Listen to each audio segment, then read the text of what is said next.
বন্ধুরা, পশ্চিমবঙ্গের রাজনীতিতে বড় পরিবর্তনের পর এবার সামনে আসছে একের পর এক চমকে দেওয়া সিদ্ধান্ত। বিজেপি সরকার ক্ষমতায় আসার পর থেকেই প্রশাসনের বিভিন্ন ক্ষেত্রে কড়া পদক্ষেপ নেওয়ার ইঙ্গিত মিলছিল। আর এবার সবচেয়ে বড় আলোচনা শুরু হয়েছে মদের লটারি ও লাইসেন্স ব্যবস্থা নিয়ে। সোশ্যাল মিডিয়া জুড়ে এখন একটাই প্রশ্ন, আগামী ৩০শে সেপ্টেম্বর থেকে কি সত্যিই বাংলায় মদের লটারি সম্পূর্ণ বন্ধ হতে চলেছে? এই খবর প্রকাশ্যে আসতেই রাজ্যের বহু মানুষ অবাক হয়ে গিয়েছেন। কেউ বলছেন এটা খুব সাহসী সিদ্ধান্ত, আবার কেউ বলছেন এতে হাজার হাজার মানুষের জীবিকা বিপদের মুখে পড়বে। তবে বিজেপি সরকারের ঘনিষ্ঠ সূত্রের দাবি, রাজ্যে নতুন নীতি আনার পরিকল্পনা ইতিমধ্যেই শুরু হয়ে গেছে। সরকারের মতে বাংলায় দীর্ঘদিন ধরে মদের ব্যবসা ও লাইসেন্স বণ্টন নিয়ে নানা অভিযোগ উঠছিল। সাধারণ মানুষের অভিযোগ ছিল যে অনেক জায়গায় অস্বচ্ছ পদ্ধতিতে লাইসেন্স দেওয়া হয়েছে। পাশাপাশি যুব সমাজের মধ্যে নেশার প্রবণতা বাড়ছে বলেও উদ্বেগ প্রকাশ করা হয়েছে। এই পরিস্থিতিতে বিজেপি সরকার নাকি নতুন করে পুরো মদ নীতিকে সাজাতে চাইছে।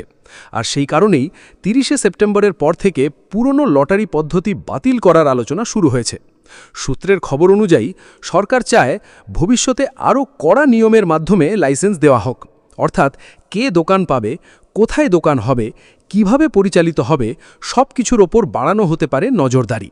এই খবর সামনে আসতেই সাধারণ মানুষের মধ্যে মিশ্র প্রতিক্রিয়া দেখা গেছে।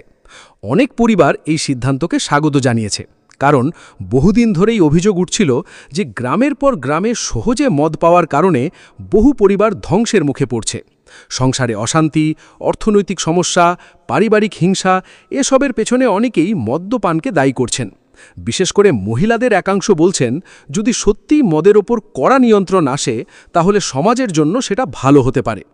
অন্যদিকে ব্যবসায়ীদের মধ্যে শুরু হয়েছে আতঙ্ক, কারণ এই খাতের সঙ্গে জড়িয়ে আছেন হাজার হাজার মানুষ।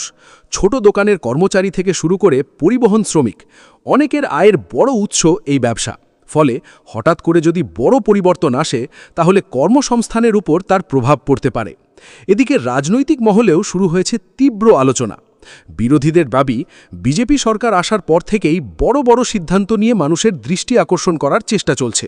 যদিও বিজেপি সমর্থকদের বক্তব্য, দুর্নীতি বন্ধ করতে এবং সমাজকে সুরক্ষিত রাখতে কঠোর সিদ্ধান্ত জরুরি। তবে এখনও পর্যন্ত সরকারিভাবে সম্পূর্ণ নিয়ম প্রকাশ করা হয়নি।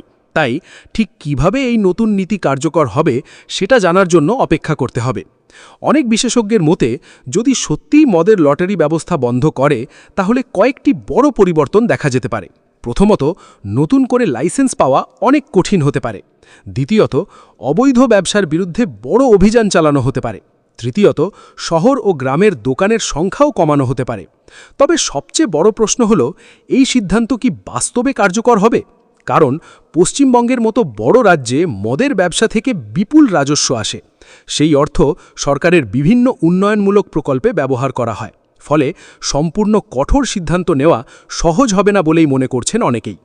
এদিকে সোশ্যাল মিডিয়ায় ইতিমধ্যেই ভাইরাল হতে শুরু করেছে নানা পোস্ট, ভিডিও এবং দাবি।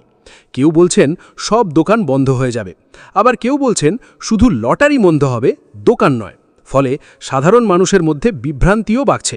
তাই যে কোনো খবর বিশ্বাস করার আগে সরকারি ঘোষণা দেখাটা অত্যন্ত জরুরি। বন্ধুরা, এখন সবচেয়ে গুরুত্বপূর্ণ বিষয় হলো এই সিদ্ধান্ত বাংলার মানুষের ওপর কী প্রভাব ফেলবে। আপনার কি মনে হয়, মদের ওপর কড়া নিয়ন্ত্রণ আনা উচিত, নাকি এতে ব্যবসা ও কর্মসংস্থানের বড় ক্ষতি হবে? আপনার মতামত অবশ্যই কমেন্টে জানান। আর প্রতিদিন এমন গুরুত্বপূর্ণ রাজনৈতিক খবর, ভাইরাল আপডেট এবং বড় সিদ্ধান্তের বিশ্লেষণ পেতে এখনই চ্যানেলটি সাবস্ক্রাইব